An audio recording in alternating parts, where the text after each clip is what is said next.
Kenyan. It is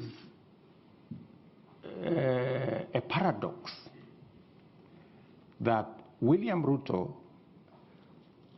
who had misgivings about sections of the Constitution, today is the defender of the Constitution against the people who pushed for the adoption of the Constitution, who today have become the biggest enemies of the same Constitution. They want to mutilate the same Constitution. And it has to take William Ruto to defend the Constitution of Kenya. Isn't it an irony? I think the people on the other side have more questions to answer than I do. Salome. I quite agree with Salome that we must be even. We are the losers when we exclude women from the leadership of our nation. We have seen the value of women leaders. We have seen the contributions that they make. I have nominated no less than 4 women who have gone ahead to win elections because they've been given a chance to serve. So the more women, the more we provide opportunity for women to participate in leadership, the better for everybody. And that's why, even in the BBI process, I was against getting women from elected positions and making them nominees, of people, their friends, their relatives, their girlfriends, and all the rest of it. We must continuously provide a platform for women to be elected, for them to participate in elective politics. What are we doing? As a party, for every elective post, women pay for nominations half what men pay, as a rule. Number 2, we have made it absolutely clear. It is in the rules of our party that any violence is an automatic ticket to disqualification, especially violence against women. So violence is a no-go zone in our party. Violence against women has the severest consequences because we need to provide the opportunity for women to participate in the leadership of our nation. And going forward, we will support the affirmative action components that ensures that representation progressively until we have parity on matters to do with gender becomes part of our equation until we get everybody the opportunity to be elected. David, I don't remember what David was asking. Can you remind me, David? Corruption. Yes, good. David was asking about the subject of corruption. And precisely, he's captured it very well, that there are so many people who pontificate about the fight against corruption. He said, President Kenyatta at some point said there was nothing he could do. I think that's a question he needs to direct to President Kenyatta. I would not throw up my hands that I have nothing to do. I have something to do. I need to get the criminal justice system to have its own financial independence, give them the capacity, the software, the human capital, the hardware to deal with corruption. I have said that I will roll out the judiciary fund to enable the judiciary to deal with accountability by providing them the human resource, the financial independence, the hardware and software to be able to adjudicate over matters and to deal with corruption cases expeditiously. Part of the lethargy around corruption is because it takes 10 years for a corruption case to be dealt with. Why? Because the whole investigation chain is lethargic, and the judiciary do not have the capacity to fast track because they are constrained financially, because we haven't made it possible for them to have that capacity to deal with matters to do with corruption. I have been very clear in my mind as to why the fight against corruption is top on our priority by institutionalizing the fight against corruption. And it is not going to be something personal between me and my friends or my enemies. It is something between the criminals and the law. Good evening and welcome to the 446th Learning Resource Center at the Catholic University of Eastern Africa here in Nairobi. My name is Eric Clarty of Spike FM and KTN News. And I'm Yvonne Okwara of Citizen Television. Welcome to the second of two presidential debates between the four presidential candidates cleared to run for president in the forthcoming election. This is the last of 6 national televised debates organized through a joint media presidential debates initiative, bringing together literally the entire Kenyan media fraternity. The candidates participating in the debate tonight have agreed to the rules and guidelines requiring them to conduct themselves with utmost decorum, address each other with respect, and extend honor to viewers watching this debate live across all of Kenya's broad. Have also agreed to observe the highest standards of ethics. The candidates are not permitted to carry or refer to their mobile phones or to wear any listening devices, including earphones. Medically recommended hearing aids are exempt from this rule. But luckily, we have confirmed that none of the candidates is on a hearing aid. Ethics and guidelines also remind the candidates that they shall not carry to the debate platform any written material, whether books or journals, manifestos, or any articles, including even handwritten notes. Each candidate will have 2 minutes to make an opening statement, 2 minutes to answer a question, and 60 seconds for a rebuttal. The topics have been carefully selected after a thorough assessment of the state of our nation and the sentiments of the Kenyan voters in various parts of the country. In line with the debate rules and best practice, the questions we shall be asking tonight have not been shared with any of the campaign teams, neither were they discussed or formulated in conjunction with anyone. The questions we shall be asking tonight are entirely our own. An invited audience seated here in the auditorium has also agreed to the debate rules. They have been fully briefed that cheers, jeers, or any other form of noise is not permitted during the debate. The audience has also agreed to the request and requirement to maintain order and civility right through this debate. This debate was to feature 2 leading presidential candidates, Raila Odinga of the Azimio la Umoja One Kenya Party and William Ruto of the United Democratic Alliance, UDA. We have, however, received written notification from the Raila Odinga campaign that he shall not be taking part in this debate. Indeed, but in keeping with the traditions of the Joint Media Presidential Debates Initiative since 2013, the debate is on. And we now make one exception to permit the audience here in the auditorium to help us welcome Dr. William Ruto, the UDA presidential candidate, to the stage.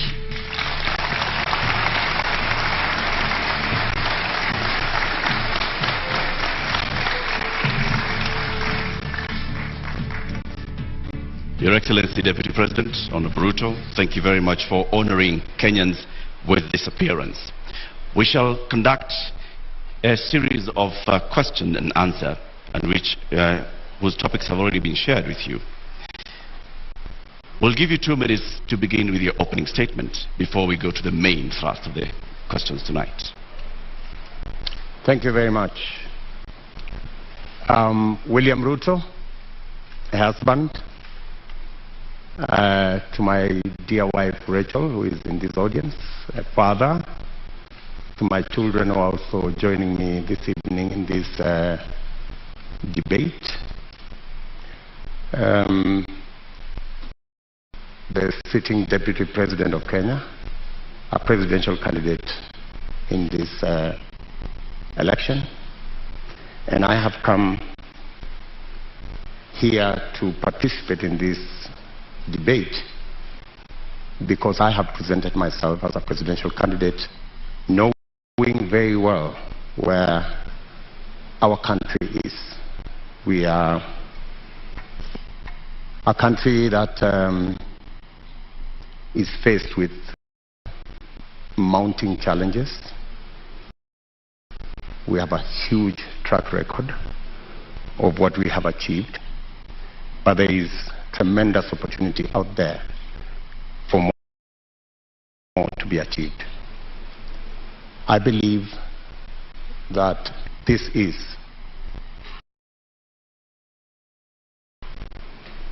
a Mama Mboga moment. We have 5 million young people who are not working. We have 15 million Kenyans who today are blacklisted in CRB. We have who have no access to, and I believe I am the candidate with a plan to be able to get Kenya to the next level. Thank you, Honorable Ruto, for your opening statement. Let's get right into the first topic of discussion here tonight, and that is the cost of living, something that many Kenyans are concerned about tonight. At the moment, Honorable Ruto, we currently have 3 subsidies in place on fuel, on unga, on fertilizer, all aimed at dealing with the cost of living, and are the right approach at this moment to deal with this issue? I believe that subsidies can, especially when we find ourselves in the situation where we are. My position is that we find ourselves in things we didn't do right. We had a Big Four plan because we foresaw this situation. We were here in 2017. We decided then that it is proper to formulate a plan that included matters food security. If you look at the 4 pillars of the Big Four plan, one of them was agriculture and food security and nutrition. Unfortunately, that plan fell apart. It was actually sabotaged.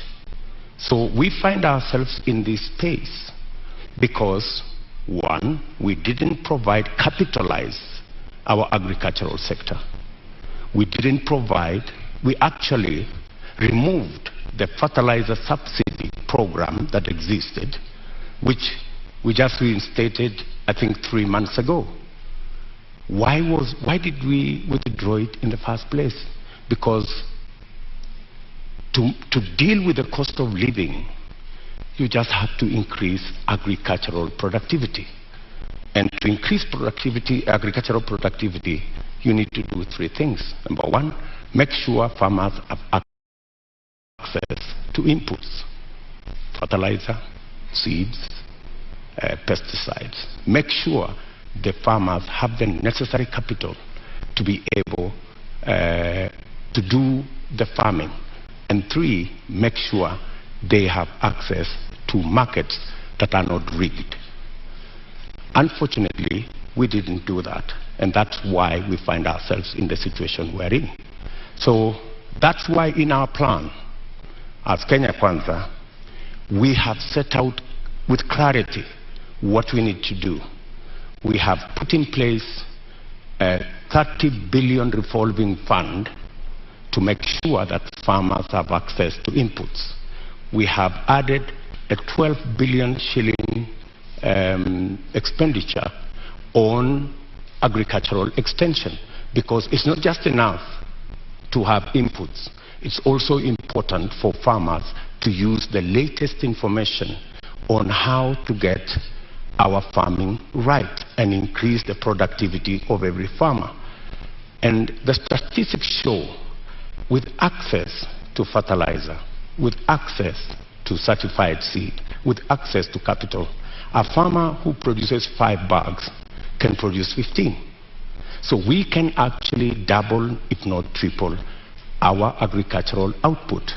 What that means is that the 2 million farmers who today are net importers of food themselves can actually produce surplus.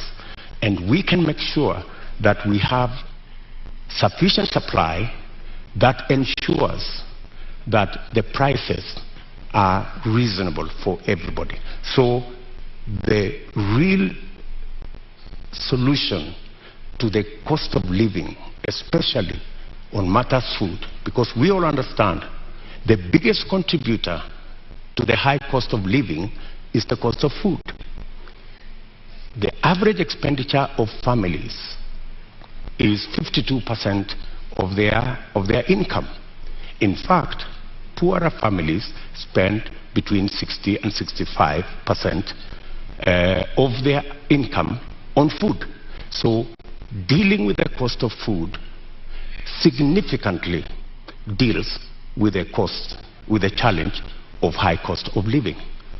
Honorable Deputy President, if I may just interject, what you said today has also been said by you before.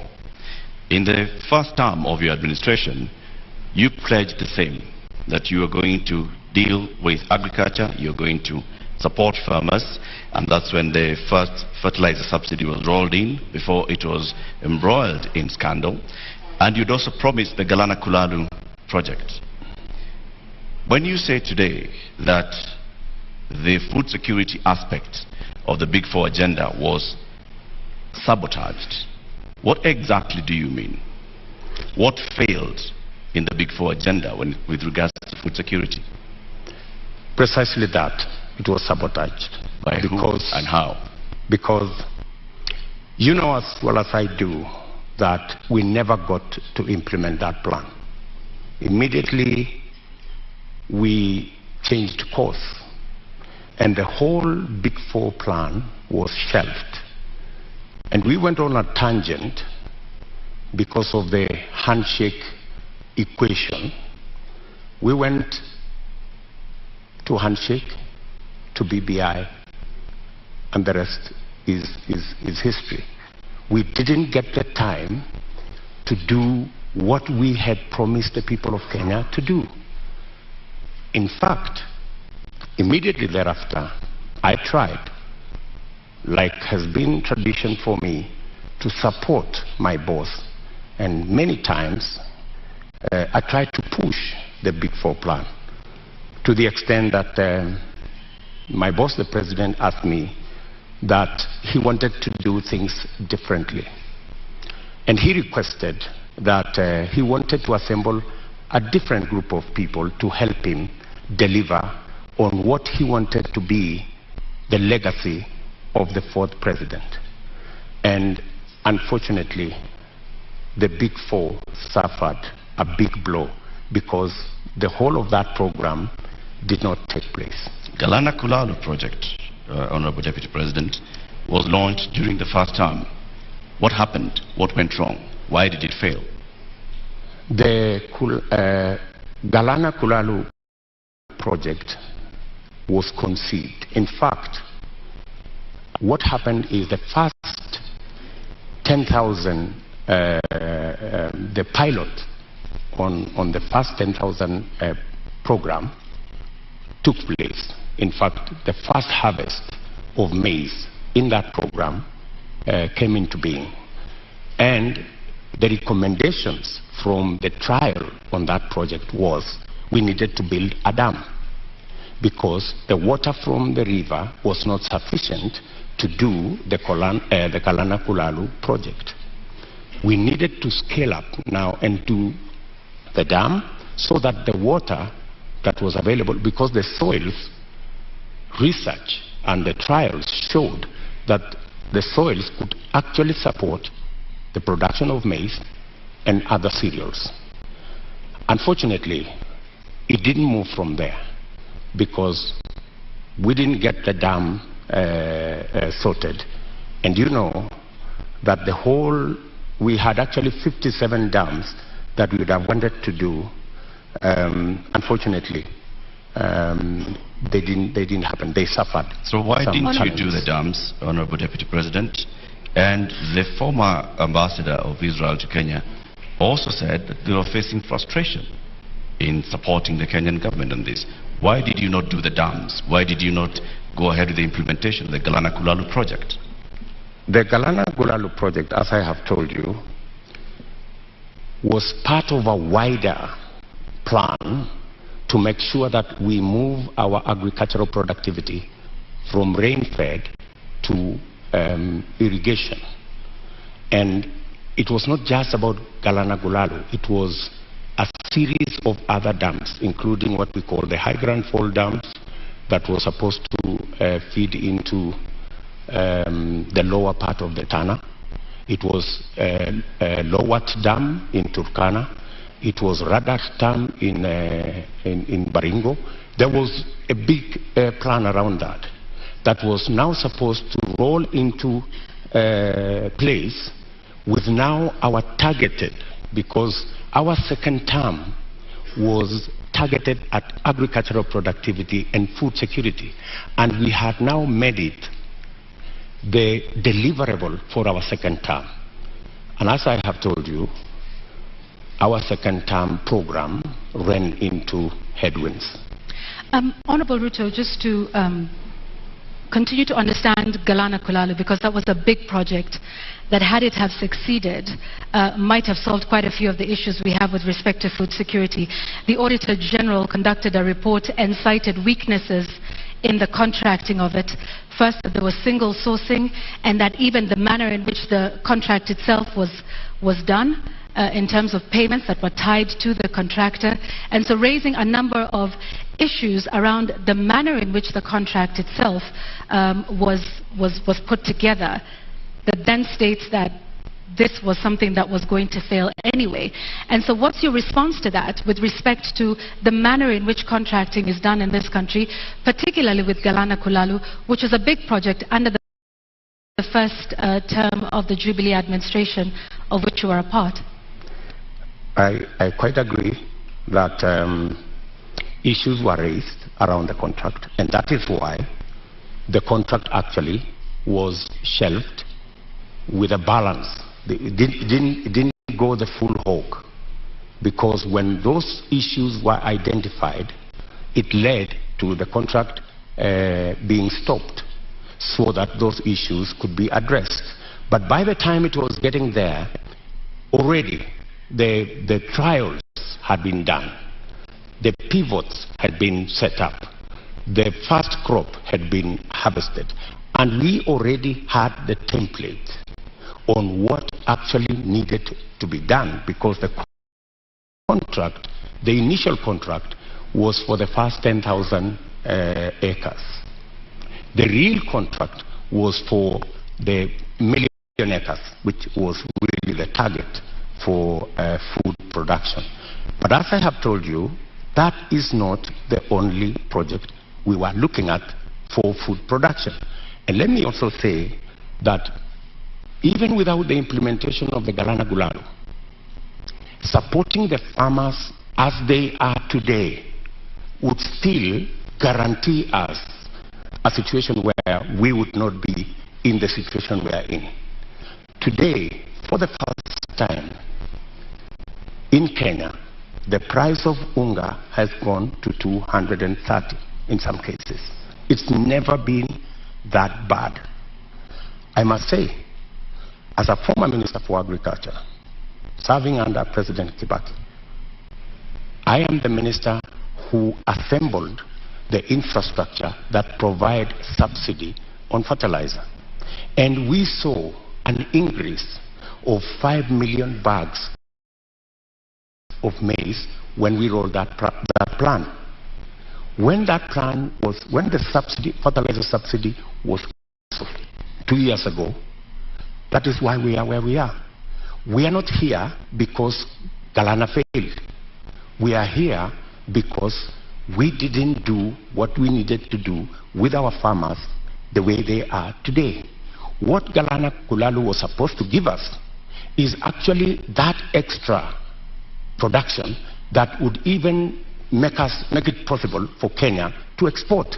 There is absolutely no reason why Kenya today is spending 12 billion shillings to import maize from Uganda or from Tanzania. We should be net exporters of maize, for example, but we are not. And the reason why we are not is because our agricultural sector is undercapitalized.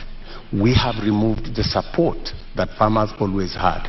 And that is why, for the first time, because of the things we didn't do, because of the removal of the fertilizer subsidy, for the first time the price of unga has gone to 230. Honorable Deputy President, you say that a lot was done in the first term, and that is why we got to a point where in 2017 we still had a rise in food prices.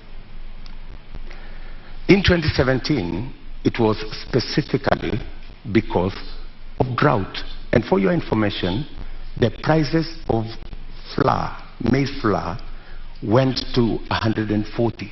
It didn't go to 230. That's the whole difference. However, then, even in the situation of drought in 2017, what the debate then was, 2 kilogram packet of maize was retailing at 140. Today, it is retailing at 230 because compounded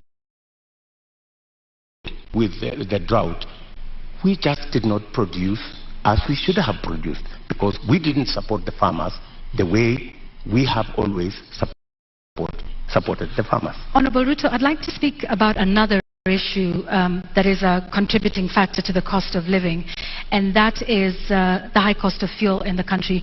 What do you propose to do with that? Because there's also a current subsidy in place for that. What do you think is the solution to the rising cost of fuel, which, as you know, drives the cost of another product? I think the first thing that we need to do is to look at the taxes, because 50% almost of the cost, I think it's time as a country we looked at. I think there are 15 different taxes on fuel. And I think it's time we looked at how else do we raise revenue. Which taxes would you be proposing to remove from fuel, the cost of fuel?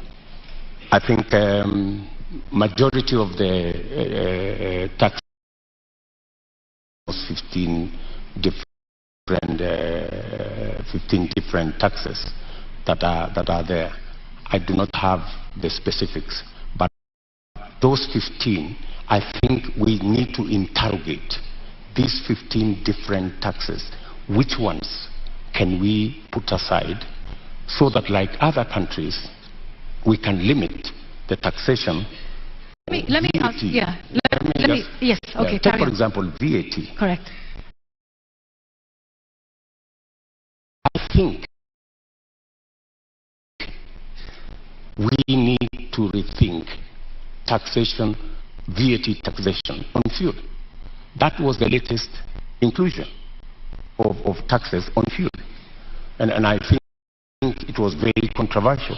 Yeah, Honorable Ruto, VAT on petroleum products was indeed controversial. Let me take you back to 2013 when VAT was imposed by IMF.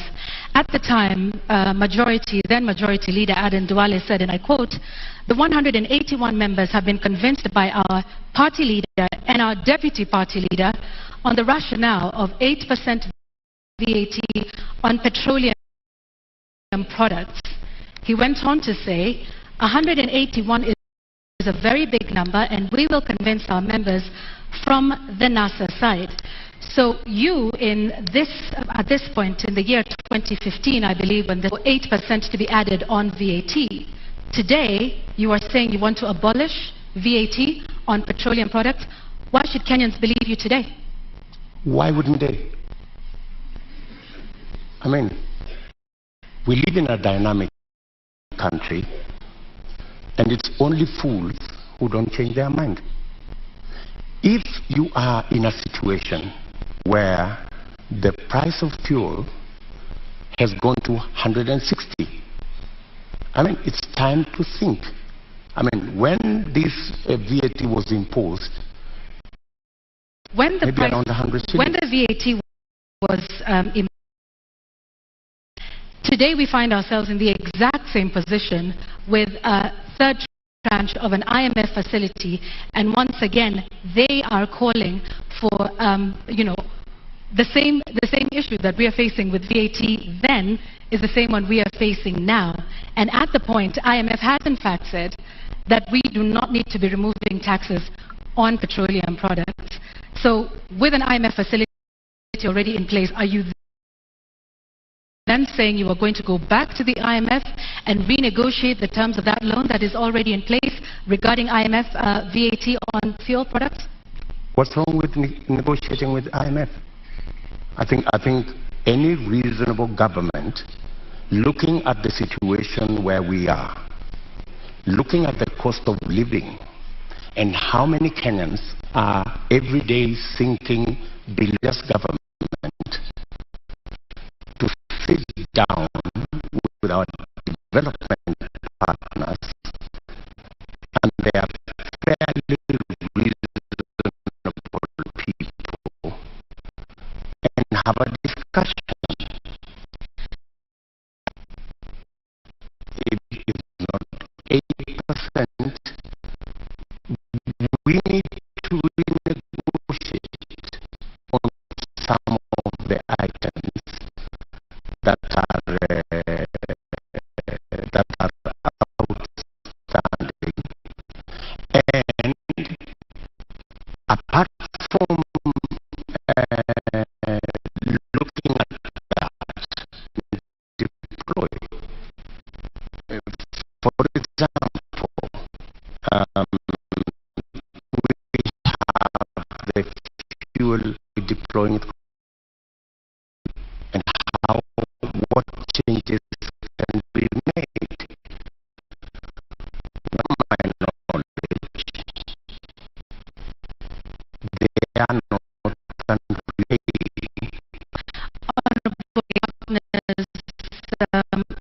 Are open to renegotiation.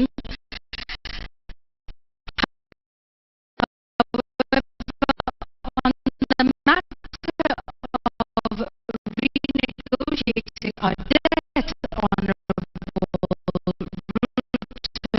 you just last interview with the international press said you will not be entertaining discussion or competitor who is not here with us today.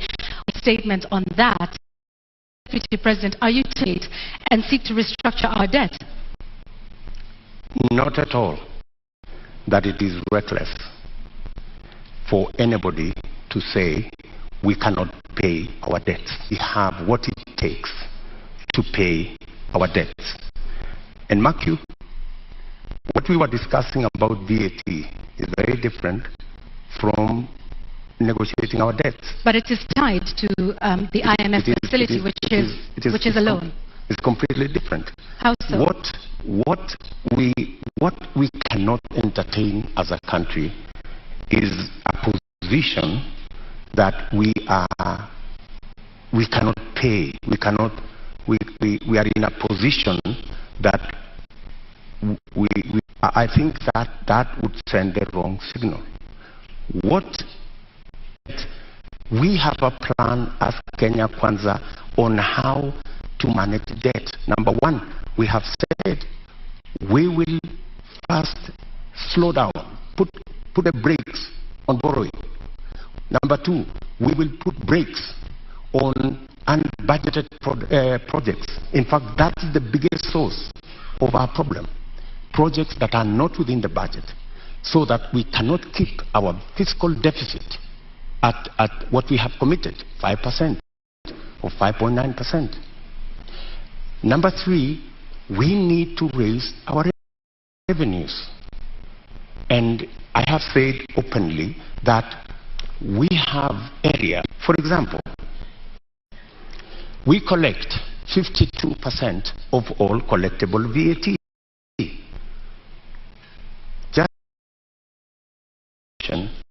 We can actually raise 95% of all collectible VAT. That would give us an extra 450 billion Kenya shillings. And added on to that, if you raise that kind of VAT, you can equally raise from corporate tax an additional 200, maybe 150 billion shillings. So there is room to raise additional funding, additional revenue for us to manage our debt without necessarily going to say we are going to. Are you saying that our national debt as it stands today is manageable? Our debt today is a challenge. We need to deal with it. We are not sitting pretty. We are living, if I may say, we are living beyond our means. And that is why I am saying this borrowing spree. Let me give you trillion. From 2017, our handshake brothers have borrowed 4.2 trillion. That's what's the source of concern. And it's not a source of concern to me. It's a source of concern to Kenyans as well. And it's even a source of concern to our development partners. They are beginning to raise issues about our debt. And more so, the trajectory of continued borrowing. So that's why I'm saying our administration will first slow down on borrowing, remove unbudgeted projects, because that's the biggest incentive, and then go back to raising our own revenue. Do you have figures that you are targeting when you say remove unbudgeted projects? How much are we talking about? When you say slow down on borrowing, from what amount to what amount are you talking about? When you look at our fiscal deficit, all right, there are too many projects that are not in the that are not budgeted for. For example, the Uhuru Gardens Museum. You don't see it anywhere in government budgets, but it's been built. So these are the kind of projects.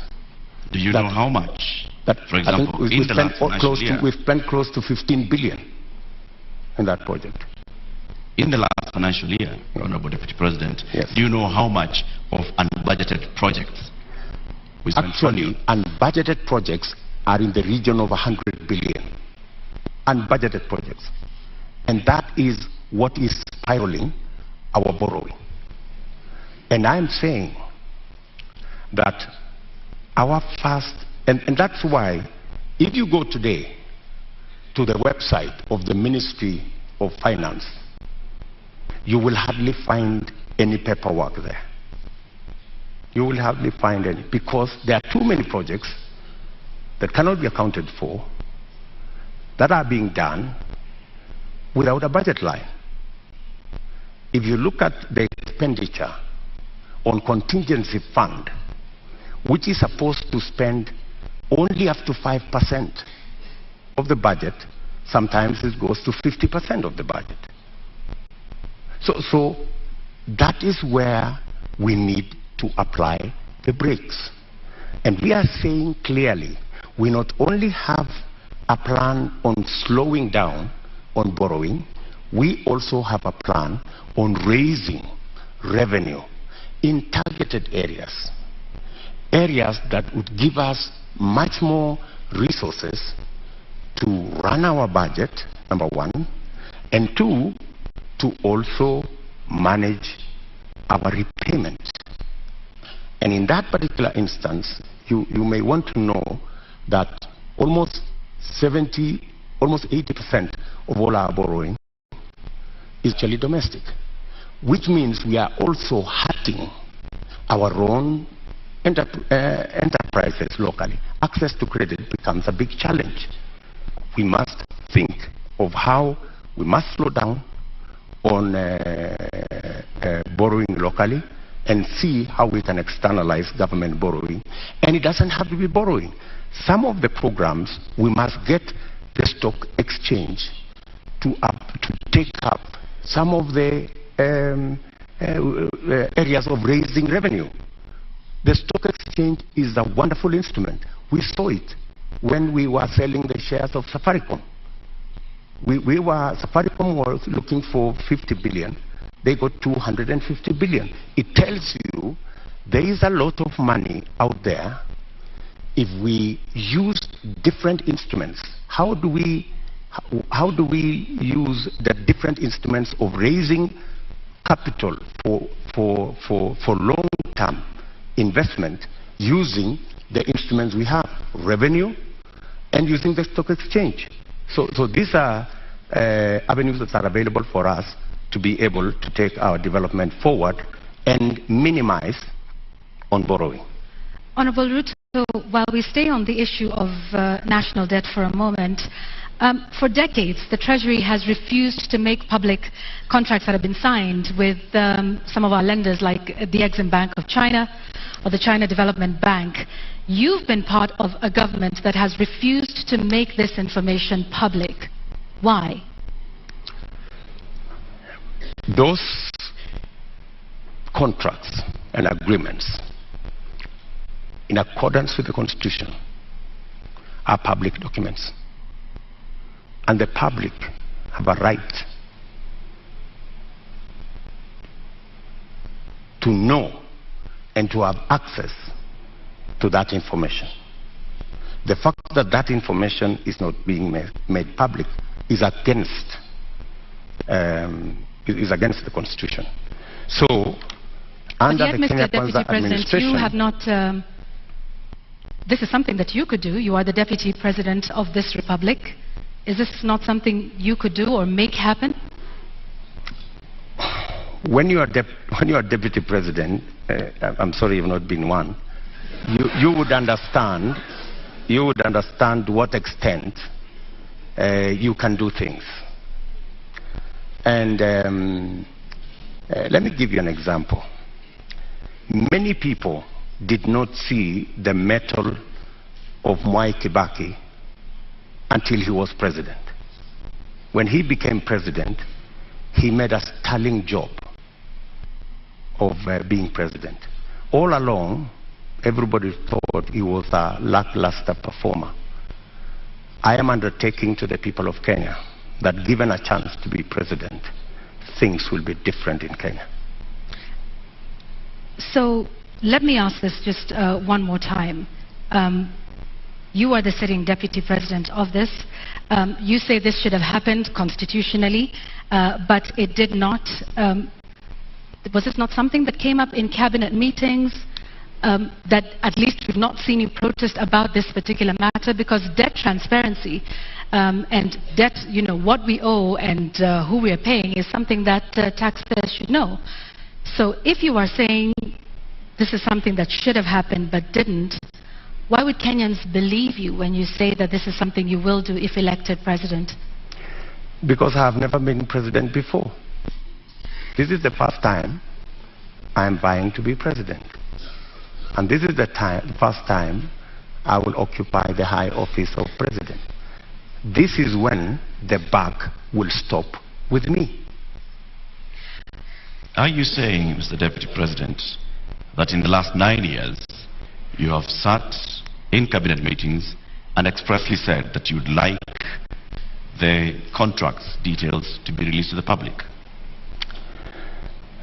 I will not tell you whatever discussions took place in cabinet, because what we're seeking to understand, Your Excellency, because is what role you played it is not in my making place. sure that the government that you serve is actually adhering to the Constitution and several court orders. Whenever it was available for me to take a position, I have always taken a position. And I have taken many positions. Sometimes that did not look very popular, if you may. And I have taken very firm positions in cabinet. And I have taken very firm positions in the public. And I think people of Kenya know me not as a coward. They know that I take what I believe in, and I take positions.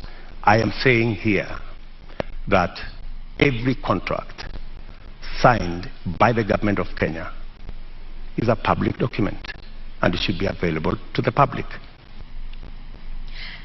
The question of the SGR contract was raised even in the first term of your administration. It has never been made public. Mr. Deputy President, you don't have any record, any public record of you saying that these contracts should be made public. Why? You see, as Deputy President, there is so much that you can do. In fact, my role, my oath of office, has 3-4 functions. Number one, I swear allegiance to the people of Kenya and to the Republic, to discharge every responsibility given to me by the Constitution and the law. And number 3, to advise whenever required. That's the language of the Constitution. Whenever required, the President on matters that he requires advice. And number 4 is to serve people equally and fairly. So I have discharged that responsibility to the best of my ability. And I have made my position in regard to the contracts very well known to the right officers. It is not a matter I would have wanted to take it in public for purposes of making sure that the government is functional. All right, I have just one last question on this before we move to our next topic of discussion, because you've informed us about, from what I understand, and you can correct me, Honorable Ruto, about the limited sort of powers of the Deputy President. Is that what you're saying in respect to making these contracts public? You said, and I quote, "I can only do so much as a Deputy President." Absolutely. Okay. However, in previous television interviews, you have stated that you and the President remain accountable for everything that has been done for this. So which is it, Mr. Deputy President? Are you responsible for not making these contracts public? Because you in the past have said that you and the President remain accountable and should be asked about everything that happens in this country. Precisely, that's why you're asking me, and I have answered you. I have said clearly that to the extent that my duty as Deputy President is concerned, I have discharged my responsibility. I have given advice to my boss on many issues, including that particular issue. So I have given him my advice, enumerating very well that it is the constitutional position that every contract is made public. I have given that advice to the President as is required of me. So, but you know the buck stops with the boss. Honorable Deputy President, let's now move to the next topic of our conversation this evening, and this will be on a matter of national security. You were recently in Elgeyo-Marakwet County, where you promised the people of Kerio Valley that you do everything in your power to secure them. You've also been visiting other parts of this country, Marsabit, Baringo, Samburu, Laikipia, West Pokot. More than 300 people have died in the last 7 months alone in this country, killed by armed bandits. Livelihoods are lost. Children have not gone to school. Children have been killed. Kerio Valley residents have even petitioned the UN Secretary General, saying that their government has failed to provide them with security. In your manifesto, you say that security is a cornerstone of protecting people's livelihoods. Why has the government of Kenya, in which you've served as an assistant minister, as a minister, as a deputy president, been unable to secure the people of these counties? I quite agree with the feeling of many Kenyans. In fact, it's yesterday. It's not even last week. It's yesterday. I was in Elgeyo-Marakwet, and one of the leaders there told us we have buried 114 people in that neighborhood. So it is indeed a live and serious matter. You have seen me in when we came into office in 2016. I called all the leaders from Baringo, Samburu, and we had a serious leaders meeting in my office in Karen. Meeting.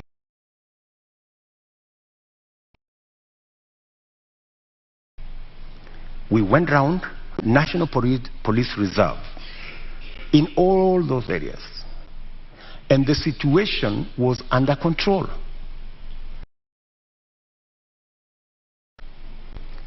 A false narrative. Oh, all these National Police Reservists in Elgeyo-Marakwet, in Baringo, in West, that William Ruto would use at some point. And all the National Police Reserve were withdrawn. A very reckless act. And with the withdrawal of the National Police Reserve, the situation went south. And that is why I was saying yesterday in Elgeyo-Marakwet that we will do whatever it takes. And today, there is a program to build security outposts.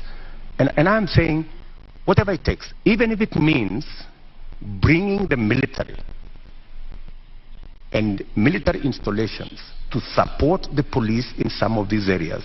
In fact, you just reminded me, yesterday I overflew a huge tract of land where 3 years ago I was standing there and it was all maize.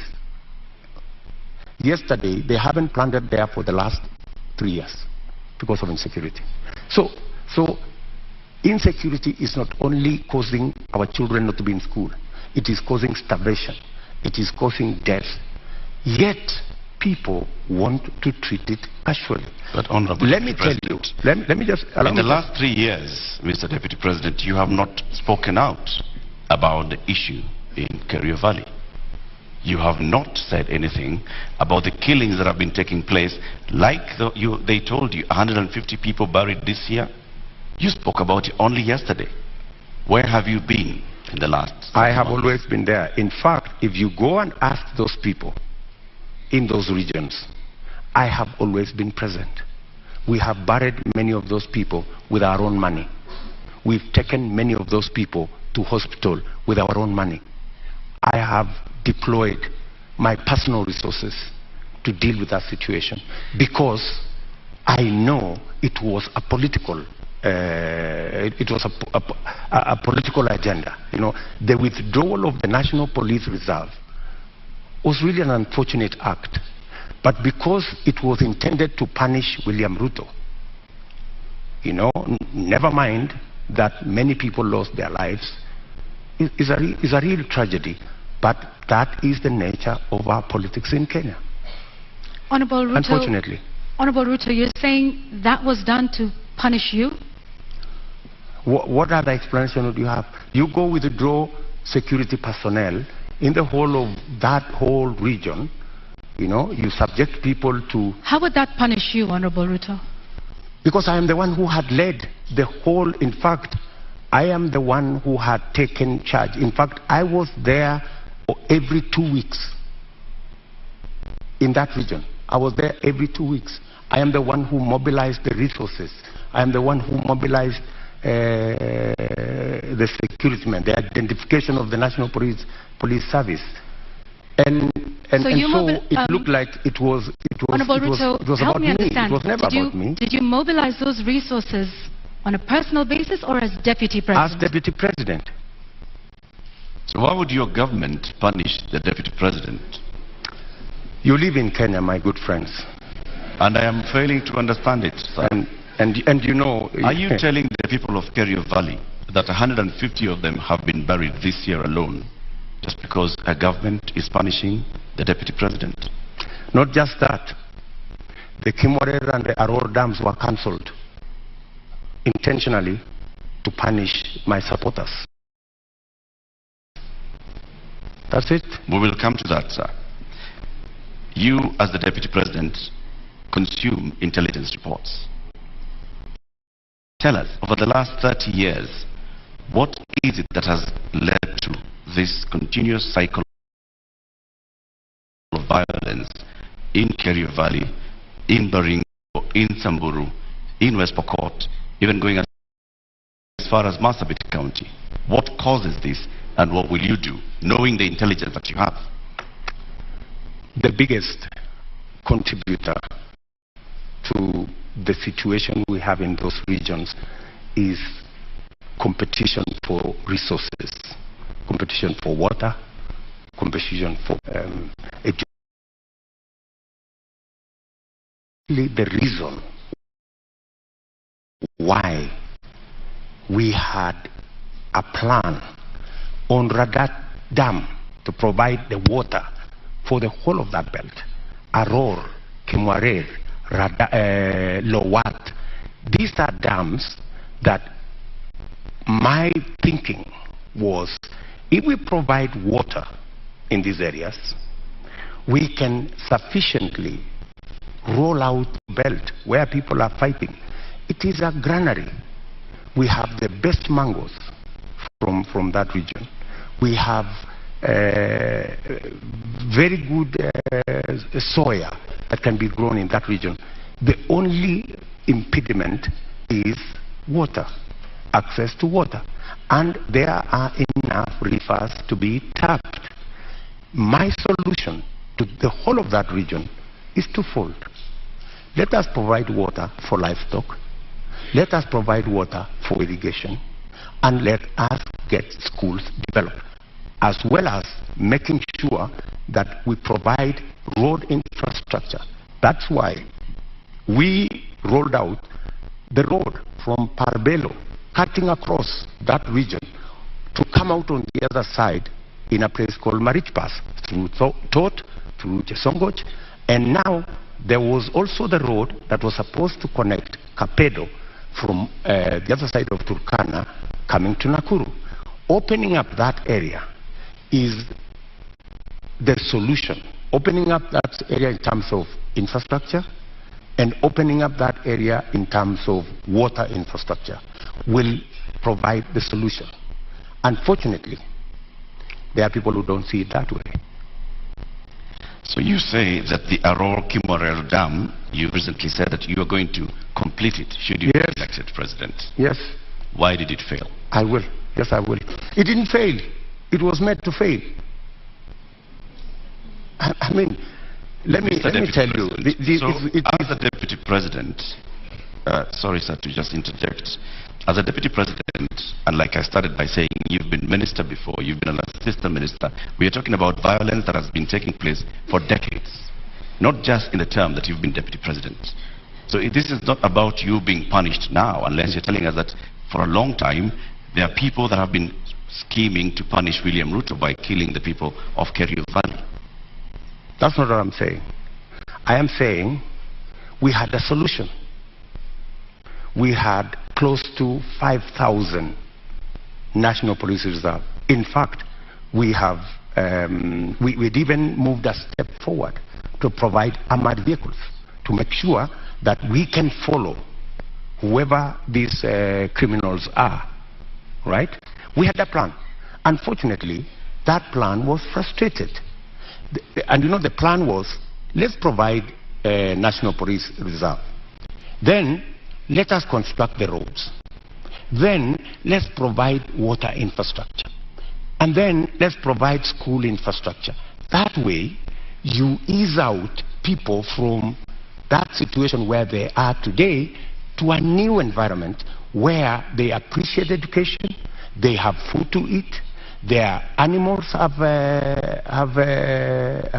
water and pasture, and then you can develop that region. In fact, in my mind, that's where the future of Kenya is, because we have huge tracts of land in that region. And the fact that people have been fighting in that region forever doesn't mean that they should continue fighting. We should find a solution. Honorable Ruto, let's go back to the issue of water, and you've mentioned the Kimarer and Aurora dams, and you say that as well was cancelled to punish you? That was cancelled for political reasons. For political reasons. Well, some of the allegations that have been made by the DPP in court is that payments were made contrary to the law, they were not processed through the consolidated fund, that in fact this was all done to ensure that there were kickbacks, that the government made advance payments, including 11 billion shillings in excess of unnecessary debt to, this is what they're saying, which prosecutors say were to go to, friends and co-conspirators of the scheme. If this is what you allege, are you alleging tonight, Honorable Ruto, that there is a big conspiracy between the DPP, between the courts, and also politically, with respect to the Aurora and Kimarer dams that are now in court? For your information, Aurora and Kimarer were signed at the same time with other government projects, signed by the same companies, funded by the same financiers, and they were signed not with me, witnessed by the President of Kenya. So these are not projects that were cooked at night or in some dark corner, right? How come that the only projects that did not go through is Aurora and Kimarer? All the others went through. That's number one. Number two,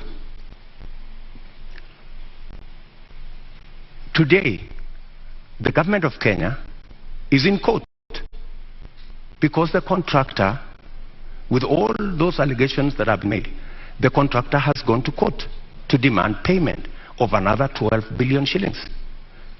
I mean, that should concern everybody. There are also suspects in court, Honorable Ruto. Pardon? There are also local suspects in court over the matter. Forget about the court matter here. The contractors are in court in London, and the government of Kenya is already replying to the case in court, and they cannot afford to make it public because it's embarrassing. Why did the contractor not continue with the project? Because he was denied the land where to set up the dam. And that was an undertaking by the government of Kenya, that we're giving you a contract, we're going to give you land, we're going to give you this infrastructure for you to carry out, for you to build the dam.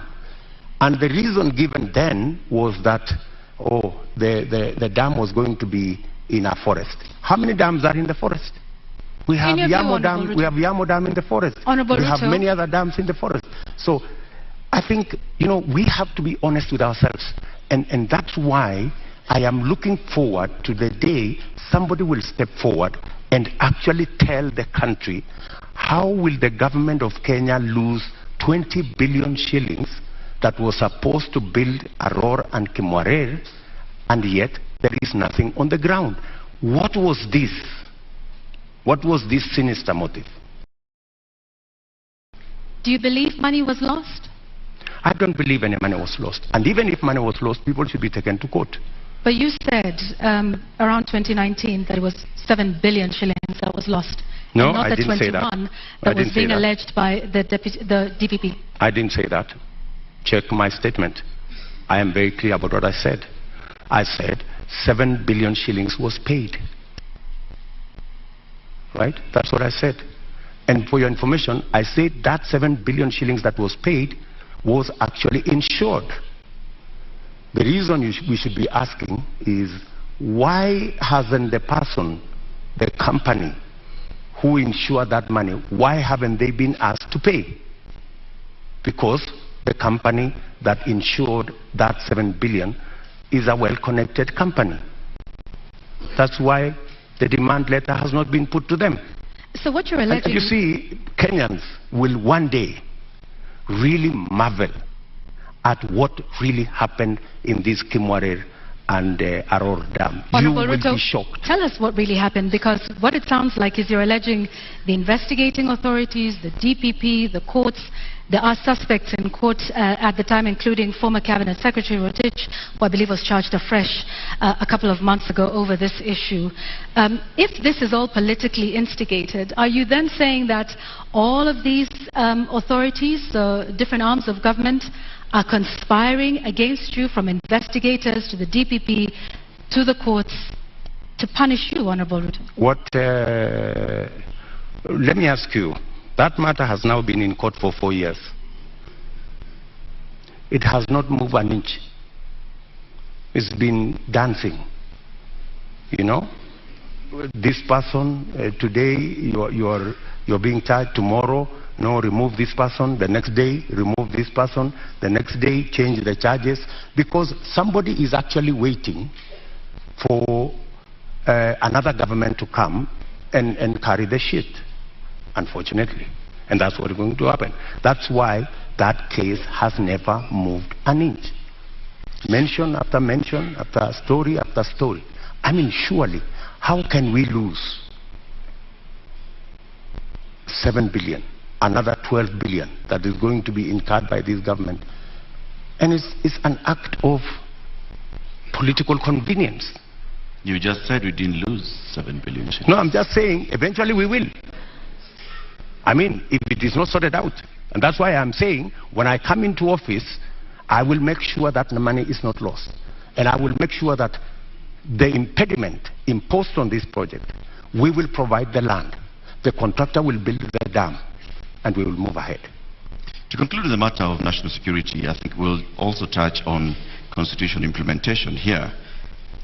Over the last 9 years, Deputy President, you have been chairing the Intergovernmental Budget and Economic Council. The Constitution establishes, under Article 204, the Equalization Fund, which was meant to fast-track development in some of these marginalized areas, the ones we've been talking about, and many others, to help them with water, roads, health, education projects.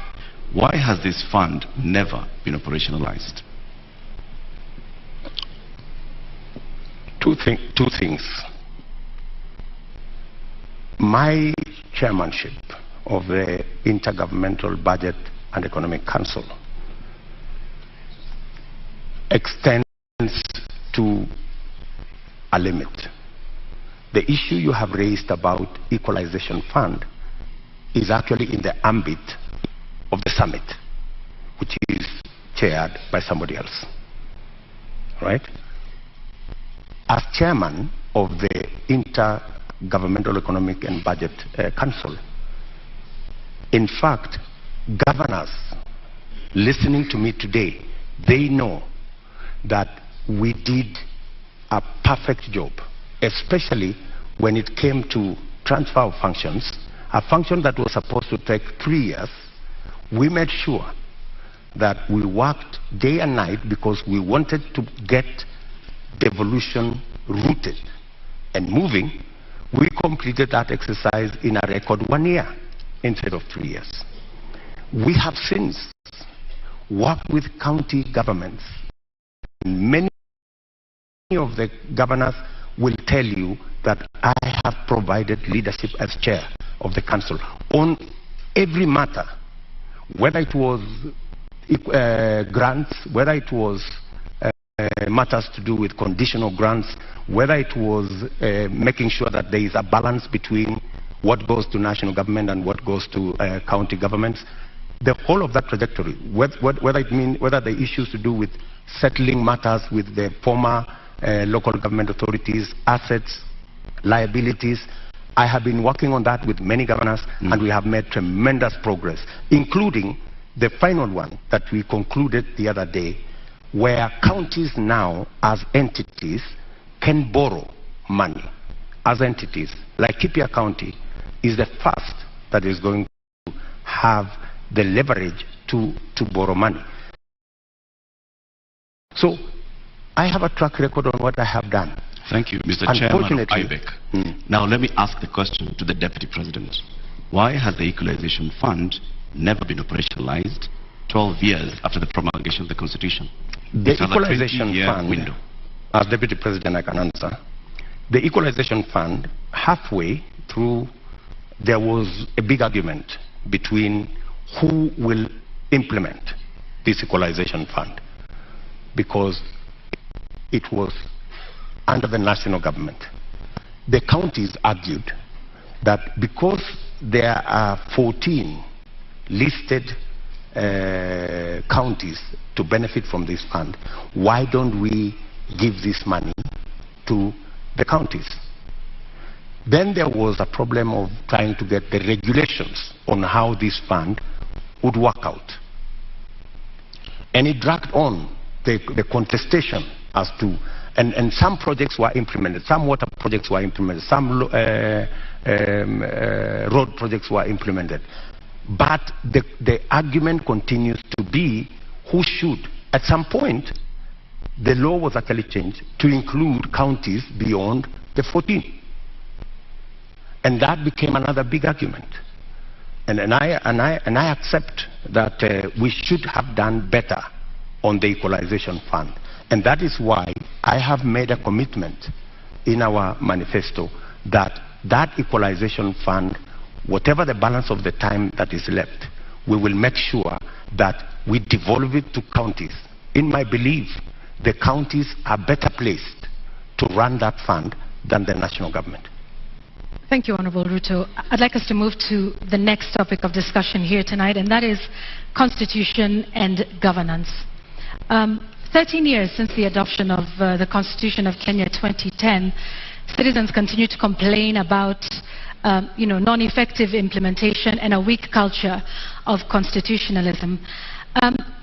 Honorable Ruto, which part of the Constitution of Kenya do you think has not been implemented with fidelity, and why? I think we should sort out the two-third gender rule.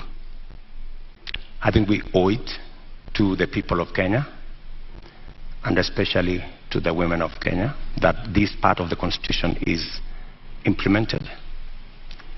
I believe that we need to sort out certain matters to do with devolution, like the one I have said, the Equalization Fund. I think it was wrongly put under national government. It should go to the counties. I also believe that there are functions that should not have been made contingent or shared functions between the national government and the county government. Regional authorities, for example. Those are functions that we should either agree to be managed by counties jointly or to be subsumed into county governments. If it is Kerio Valley, how do we split it so that the counties in the Kerio Valley develop? We have a Kerio Valley Development Authority. Should that be managed by the national government? I don't think so. I think it should be managed by the counties in the Kerio Valley. So these are some of the functions that I think we need to clarify. We need to complete the implementation of the Constitution. I have raised, for example, the matter of the Judiciary Fund. I think we have wasted too much time in implementing the Judiciary Fund.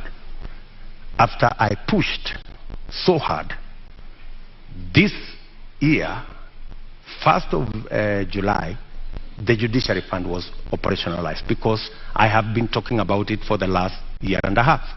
So these are some of the sections that I believe that we should be able to conclude the implementation of the Constitution. Let's go back to the two-thirds gender principle. In your view, why did we fail in terms of getting this since 2010?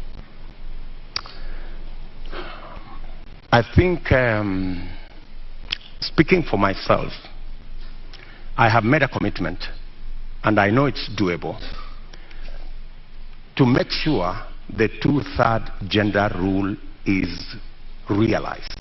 There are different proposals.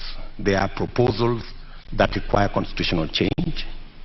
There are some that do not require constitutional change.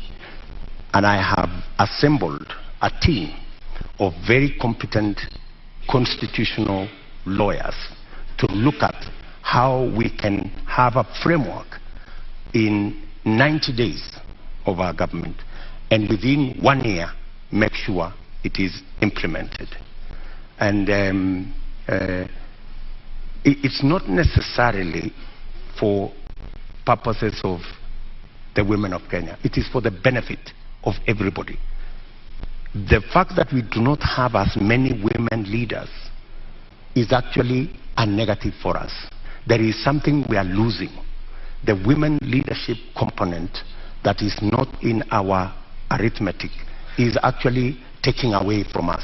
I believe that having women leaders would actually enrich our governance and our leadership as a nation. And that's why, for example, when these matters came up in the BBI discussion, I vehemently opposed the fact that women were being removed from the National Assembly, where the substantive financial issues are being decided, and they were being relegated to the Senate. So I was wondering how a right that had been given to the women of Kenya in the National Assembly could be withdrawn, and they are hoarded into the Senate. So that is my commitment to the women of Kenya. Also, on the Judiciary Fund that you mentioned, you said you will operationalize it. But the judiciary is, by dint of the Constitution of Kenya, independent. So what is this exactly that you will do that operationalizes this fund? You see, independence can be undermined by financial resources.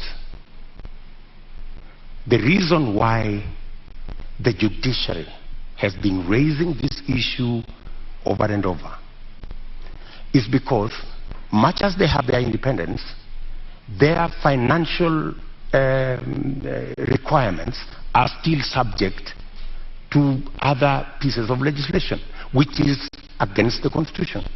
The Judiciary Fund is supposed to draw resources directly from the Consolidated Fund.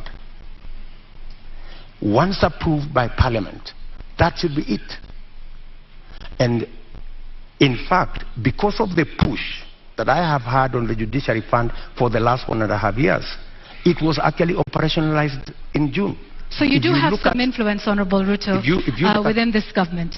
If you look at, I have been pushing in the public, because that's what I said. When I said I'm going to set up the Judiciary Fund, I think somebody decided to say, this fellow is pushing too hard. Let us implement this Judiciary Fund so that he loses this card. He cannot take it to the people of Kenya. I don't mind that. So you do have some influence. We have achieved it anyway. So you have some influence, Honorable Ruto? Because previously, in this conversation... Of course I have influence. But in this conversation previously, you have said there's limits to what the Deputy President can do. I have influence nationally, on pushing agendas. I may not have, such as disclosure of SGR as deputy president, I didn't push the judiciary fund as deputy president. I pushed it as a leader. Why couldn't you do that then for a number of the other issues that we have discussed here tonight that you have said you did not have influence over? I have pushed back, for example, on the issue of the BBI. I pushed back heavily. And I deployed a lot of influence. And actually, by God's grace, we managed to stall it. Our competitors are saying they are going to go back to it immediately after the election. But I think it was a complete waste of resources, and it was actually not made in good faith, because a constitutional change that seeks to undermine the independence of the judiciary is a dangerous constitutional change. A constitutional change that seeks to subsume the executive and the legislature and take us back to where we were in the Nyayo days is actually taking us back, not taking us forward. And that is why I made my position very clear in the public domain. Honorable Ruto, do you believe in the independence of the judiciary? Pardon? Do you believe in the independence of the judiciary? I don't know how to answer you. In fact, if there is one person who has fought for the independence of the judiciary, it is William Ruto. I am the only person with a few of my friends who stood up to the so-called ombudsman that was supposed to be injected into the judiciary, appointed by the executive to supervise the judiciary, something I totally disagree with. You talk about you being the biggest defender. However, the administration which you have served since 2013 has been cited several times for disobeying court orders. Let me give you one example, or a few. Former Air Force commander waiting for 6 years to be restored to his rank and given 71 million shillings compensation. NYS service official injured in the line of duty, yet to receive 3.6 million shillings by the courts. There is a number of those, including the matter involving the swearing in of judges. This is an administration in which you sit. In fact, former Chief Justice David Maraga has often lamented the executive's disregard of court orders. You are the second in command of the executive and of the Republic of Kenya. What are your thoughts then around the independence of the judiciary, and why have there been so many court orders disobeyed under your watch as Deputy President? Two things. I am an ardent believer in the independence of the judiciary. When the judiciary issued a ruling nullifying our election, I went out of my way to persuade my boss for us to go back and do the election again. Because much as we criticized that judgment, because we believed that we had won that election fair and square, but because of our commitment and belief in the judiciary, we still obeyed the dictates of the judiciary. That's one. You have raised incidences where, of course, judgments have been entered against government and they have not been sorted out. And I quite agree. And in fact, that was one area we identified even as we developed our manifesto. If you look at our manifesto, we have squarely identified that as an issue, that we cannot continue this situation where government leads in disobeying orders. Honorable Ruto, yes, that's indeed a good matter for me to interject. Just hang on one second, Honorable Ruto. Yet you have sat in that administration which has defied court orders. We haven't heard you raise issue on that. And in fact, now that you brought up the 2017 Supreme Court petition, you were rather unhappy with the Supreme Court judges. You called them those 6 people. You called them Wakora. Does that demonstrate respect for the judiciary? In fact, I had occasion to have a one-on-one with Maraga. And I told Maraga an incident when I first came into Parliament. I met Paul Muite, a seasoned lawyer and a legislator, and he told me this, which has really stuck in my mind. He told me, young man, when I first became a member of Parliament in 1997, 98 actually. So he told me, when you support a government, it also includes criticizing that government when it goes wrong. So part of supporting a system is pointing out when you think they are not doing the right thing. Criticizing them is one thing, Honorable Ruto, but calling them Wakora, which means conmen? You believe that the Supreme Court judges of 2017 were conmen and women? I would want to understand in what context that Wakora thing you have mentioned, because I have, if there is any respect for the judiciary, is to comply with the decision of the court. Did we comply with the decision of the court? Yes. We went back to the election. But you haven't in many of the other court orders that we have cited here tonight. We went back to the election. And the admission that the fact that there are so many outstanding issues, and the fact that I have singled them out and they are part of what I intend to sort out, is actually halfway the solution. I don't think if you look at the manifesto of our competitors, they have recognized that as an issue. I have recognized that as an issue because I believe in the independence of the judiciary. I believe government should lead from the front in obeying court orders. And in fact, we have said in our manifesto, if you read it clearly, it says we will look at all judgments that have been entered against government, and we will develop a mechanism to make sure that within 1 year we comply with all judgments entered against government, so that even as we drive the country to obey court orders, we lead as government from the front.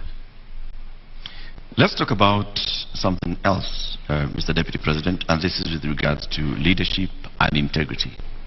Your opponent, who did not turn up tonight, said you could not come to this debate because he did not want to face a man who has no regard for ethics, public morals, or shame. How do you respond to that? Do you sincerely believe that that is the reason why he's not here? I don't think so. I don't think so. My competitor is not here because he doesn't have a plan. He doesn't have an agenda. He cannot articulate anything to the people of Kenya. That's why he's not here. Secondly, my competitor is not here because he doesn't want to answer difficult questions. You know, he's been part of this administration, the handshake administration, for the last 5 years. KEMSA happened, and many other things happened. In fact, my competitor could not come here because he's not the real candidate. He's a project. At this moment, Honorable Ruto, just 1 moment, just to remind our members of the audience that they agreed to abide by the rules of the debate, and that involves no cheers, no jeers, no noise. Honorable Ruto, I'm sorry I interrupted you. Please carry on. Sorry. So, I mean, that's the reason. So these are just scapegoats. You know, he's dodging difficult questions. He doesn't want to answer. His allies, the handshake allies, Mr. Deputy President, there are expectations that are laid out in the Constitution and in law with regards to the character and the values that a leader should have. Do you think when you go out in public campaigns and you use terms to describe your fellow leaders that demonstrates you as somebody with great values, fit for leadership? I have tremendous respect for all Kenyans and all Kenyan leaders. I have not in any way undermined the public standing of any leader or any person or any Kenyan for that matter. I have not called anybody washenzi. I have not called anybody takataka. I'm just a... Kitendawili? Huh? Kitendawili? I mean, is kitendawili an insult? Ganga? Huh? I think we have all come to understand what kitendawili means. Mr. Deputy President, there's public perception that associates you with a rather good appetite for acquisition of property, particularly land. And this has been mentioned many times. Questionable acquisition of land, this has been said publicly, Taita Taveta, in Transmara, the former Vice President's house, the late Joseph Murumbi, and others. In fact, there was a conviction in court with regards to 100 acres of land that you were ordered to surrender back to its rightful owner and also pay some reparations. Does this public perception affect you? For your information, that's why I am proposing in our manifesto to deal firmly and squarely, institutionally, with a fight against corruption. Because allegations are made, left, right, and center. Any piece of land that I have is legally acquired. In fact, I think we need to discuss the Muteshi land. You have talked about the 100 acres. I was a victim of fraudulent sellers of that land. What the court ordered me to do was to pay for the 3 years I had occupied the land. And they calculated and said the income from this land would be approximately 5 million shillings for 3 years. And that's what I paid. The people who sold the land to me were taken to court for fraudulently selling the piece of land to me. Those people are in court.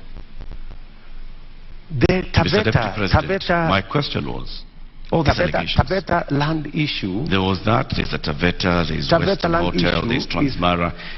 As a person, yes.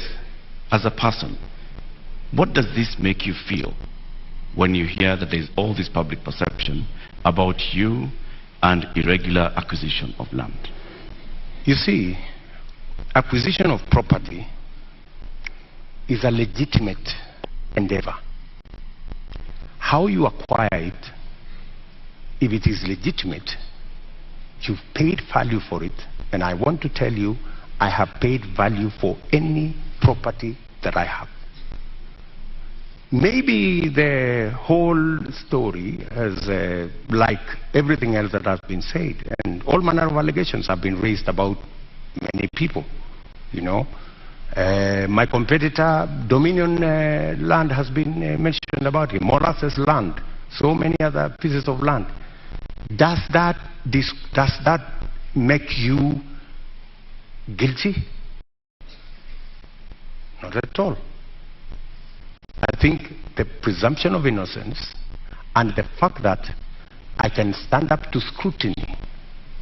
And for your information, I am probably the politician in Kenya that has been audited left, right, upside down, inside out on any matter, you know. And maybe because I have raised my head beyond what many people think I should. If I was a quiet business person, I am sure I wouldn't attract the same kind of labeling that I've been subjected to. How much is enough? Enough is enough.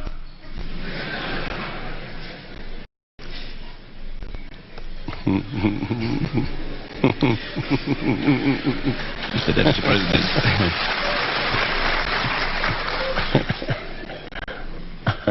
Mr. Deputy President, we'd like to conclude this conversation with the election preparation. We're just 2 weeks away to the August 9th general election. You've previously said that yes, you are willing and ready to accept the outcome of the election. Are there any circumstances under which you will not accept the outcome of the election? For a minute. Accepting the outcome of the election includes going to court if you have an issue with the results. That's accepting the outcome of the election. Okay, you say my competitor has won. I have a doubt and I will go to court. Why I make that deliberate statement is because we have had a situation in Kenya where every other election we foment a crisis around refusing to accept the outcome of election. And it has cost us lives, property, and many other things. And I needed to be on record, and which I am, that I will accept the outcome of this election. I know that the people of Kenya will make a choice. If it is me, I will prepare to govern the country on day one. If it is not me, I will accept that my competitor has won. If I have any issue, I will go to court and accept the outcome of the court. Honorable Ruto, we've come to the end of this conversation tonight. We would like to give you 2 minutes to give us your closing statement tonight.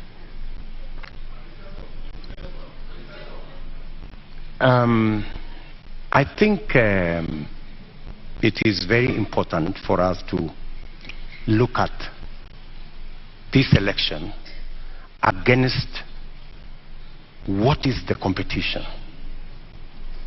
Our competitors have run away from this debate in total contempt to the people of Kenya, because it's not William Ruto who is going to make this choice. It is the people of Kenya that we are speaking to. They have very little regard for the people of Kenya. They think the deep state is going to make the decision. They think that the system is going to make the decision. I want to tell the people of Kenya tonight that they are the ones who will make the decision on the 9th of August. Their vote is what will make the next government happen. And I want to encourage them to disregard the propaganda, the mobilization of chiefs and all these people and the provincial administration and the whole of this contempt and madharau, and tell them tarehe 9 mwezi wa 8 wa Kenya, ninyi ndio mtaamua serikali ambayo inakuja. Na mimi nawaambia serikali ya Kenya Kwanza itapunguza gharama ya maisha. Tutahakikisha kwamba watoto wetu milioni 5 wako na ajira. Tutahakikisha kwamba kila mmoja wetu anaweza kwenda hospitali na kuwe na bima ya afya, na tunaweza pia tutahakikisha kwamba kuna maji na watoto wetu wanasoma.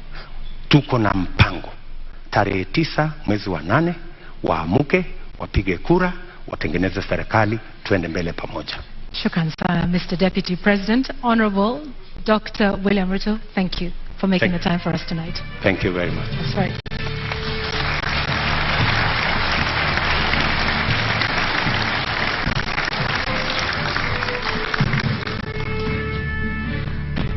Well, ladies and gentlemen, and the viewers here in the audience, following this at home, and of course those here as well, we have to end it here for now. Our appreciation to Dr. William Ruto of the United Democratic Alliance for honoring voters with this duty to a public televised national debate. We thank you again. And indeed, that marks the end of the 2022 Joint Media Presidential Debate Series. The next presidential debate shall come to you without fail, and inshallah, in July 2027, at a date to be announced by the Joint Media Presidential Debate Secretariat. We thank you for watching. My name is Eric Latif of Spice FM and KTN News. And I'm Yvonne Okwara of Citizen Television. Good night.